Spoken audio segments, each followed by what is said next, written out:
বামনঘাটা রামকৃষ্ণ বিবেকানন্দ সেবাশ্রমে এই বছরের তৃতীয় বর্ষে পদার্পণ করল শ্রী শ্রী বাসন্তী পূজা।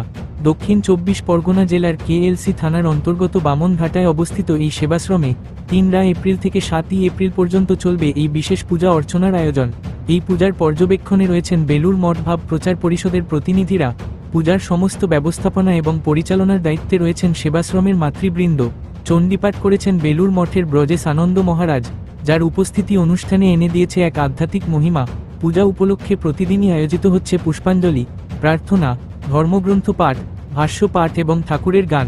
আশ্রম পরিসরে সৃষ্টি হয়েছে এক বিশেষ শান্ত, ভক্তিময় পরিবেশ, যেখানে প্রতিদিন বহু ভক্ত ও আশ্রমানুরাগী অংশগ্রহণ করছেন। স্থানীয় মানুষ এবং আশ্রম কর্তৃপক্ষ জানিয়েছেন, এই পূজার মাধ্যমে সমাজে ধর্মীয় মূল্যবোধ এবং সেবার আদর্শকে আরও বিস্তার দেওয়ার প্রচেষ্টা চালানো হচ্ছে।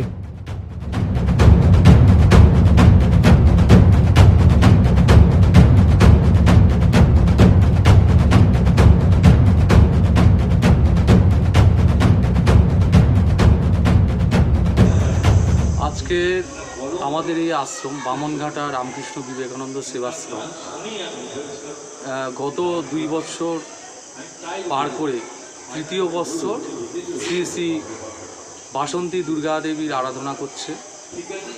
এই আরাধনার মাধ্যমে মায়ের কৃপা এলাকায় স্তরে স্তরে সমস্ত লোকজন মায়ের কৃপা পাক। এছাড়া মিশন আমাদের একটা পরিস্থিতির মধ্যে আছে, সেই পরিস্থিতির কারণে আমরা এখানে স্থানাভাব ঘটেছে। সেই স্থানাভাবের কারণে আমরা জনসেবামূলক আরও প্রোগ্রামগুলো ঠিকমতো নিতে পারিনি। তবে বাসন্তী মায়ের আরাধনা এই ব্রতী হয়েছি। আমরা ভাবপ্রচার পরিষদ বেলুর মঠ তার পর্যবেক্ষণে শ্রী শ্রী বাসন্তী দুর্গা দেবীর পূজা আরাধনা চলছে। প্রত্যহ সকাল 5:30টায় স্বামী ব্রজেশানন্দজি মহারাজ এখানে চণ্ডীপাঠ করেন এবং অষ্টমীর দিনে আজকে উনি সকালে চণ্ডীপাঠ করেছেন। দুপুরবেলায় সমস্ত পূজা তিনি পর্যবেক্ষণ করেছেন এবং তাতে নানা রকমভাবে সহযোগিতা করেছেন যাতে পূজা ঠিক মতো করা যায়। এবং সন্ধ্যায় আপামর জনসাধারণের সামনে তিনি তার বক্তব্য পেশ করেছেন। শ্রী শ্রী ঠাকুর রামকৃষ্ণ, মা শারদা এবং স্বামী বিবেকানন্দের যে ভাবাদর্শ, সেই ভাবাদর্শ আমাদের বামনঘাটা রামকৃষ্ণ বিবেকানন্দ সেবাশ্রমের মাধ্যমে এলাকায় সমস্ত মানুষের কাছে যাতে ছড়িয়ে পড়ে, তার জন্য উনি মা বাসন্তী দুর্গা দেবীর কাছে প্রার্থনা করেছেন এবং আশীর্বাদও করেছেন যাতে এই আশ্রমে আপামর জনগণের একটা নিজস্ব জায়গা হয়, তাদের অন্তরের জায়গা হয়, তাদের একটা শান্তির জায়গা হয়। এবং এই আশ্রমকে বড় করার জন্য সমস্ত এলাকাবাসীকে, সমস্ত আপামর জনগণকে এবং আশ্রমের সকল সদস্য এবং রামকৃষ্ণ ভাবানুরাগী সমস্ত সদস্যবৃন্দকে এগিয়ে আসার অনুরোধ করেছেন, যাতে এই আশ্রম আগামী দিনে আরও বড় হয়ে প্রকাশ পায় এবং যে সমস্ত সেবাকর্ম এখানে হয় আর কি, চক্ষু পরীক্ষা শিবির, স্বাস্থ্য শিবির, বৃক্ষরোপণ, অঙ্কন প্রতিযোগিতা ইত্যাদি ইত্যাদি, সেগুলো যাতে আগামী দিনে আরও ভালোভাবে করা যায় সেই জন্য তিনি আশীর্বাদ করেছেন।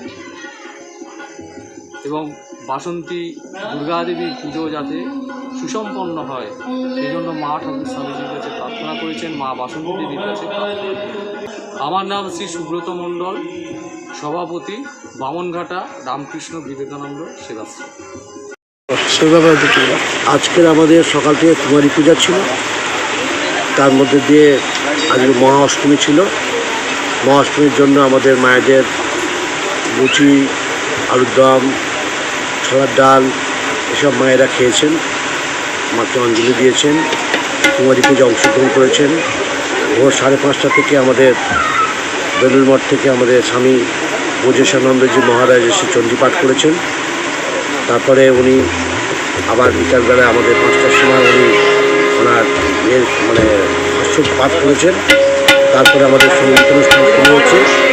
আমাদের মানসী মণ্ডল, অভিজিৎ বন্দ্যোপাধ্যায়, কৃষ্ণকুলি বন্দ্যোপাধ্যায়, এরা সবাই কিন্তু ভক্তিমূলক গানের অনুষ্ঠান এখন চলছে।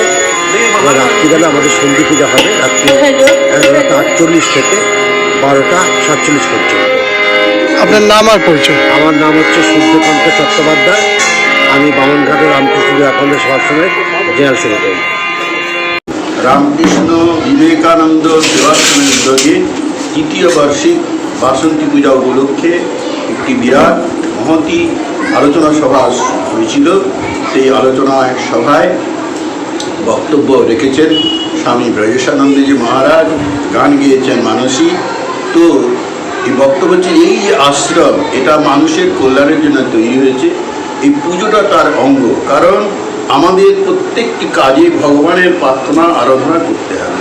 সেই আরাধনা যদি আমরা না করি আমরা কোনো কাজে কৃতকার্য হতে পারবো না, কারণ ভগবানের আশীর্বাদ চায়। তা এরা সেই ভগবানের কেন্দ্রিক এই আশ্রম তৈরি করছে, যাতে মানুষের সেবাও এগিয়ে যাবে এবং সেই কাজও এগিয়ে যাবে। এইটাই আজকে বক্তব্য ছিল, সেটাই আপনাদের সবাইকে জানাচ্ছি এবং সবাইকে ধন্যবাদ, নমস্কার।